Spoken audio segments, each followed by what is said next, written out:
Merhaba arkadaşlar. Bugün Hande Erçel'in sadece bireysel bir kariyerden öte Türk eğlence endüstrisi üzerindeki etkisini daha geniş bir çerçevede izleyeceğiz. Türk dizileri uzun süredir küresel pazarda aktif şekilde tüketilen bir ihracat ürünü haline gelmiştir. Ancak bu pazarın sürdürülebilir şekilde büyümesi için onu temsil eden güçlü yüzlere ihtiyacı vardır.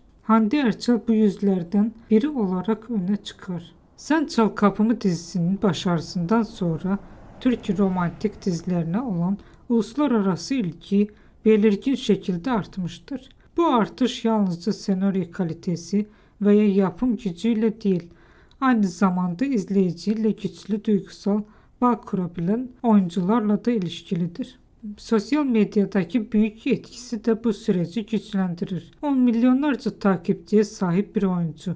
Aynı zamanda içeriklerin küresel ölçekte yayılımını hızlandıran bir iletişim kanalıdır. Bu durum doğrudan izlenme oranlarını etkileşime ve genel proje ilgisine yansır. Buna ek olarak onun yer aldığı projeler ticari açıdan daha cazip hale gelir. Bu da yapımcıların risk alırken daha rahat hareket etmesini sağlar ve yatırım kararlarını etkiler. Sonuç olarak Hande Erçel yalnızca sektörün bir parçası değil, aynı zamanda sektörün yönünü dolaylı olarak etkileyen bir faktör haline gelmiştir.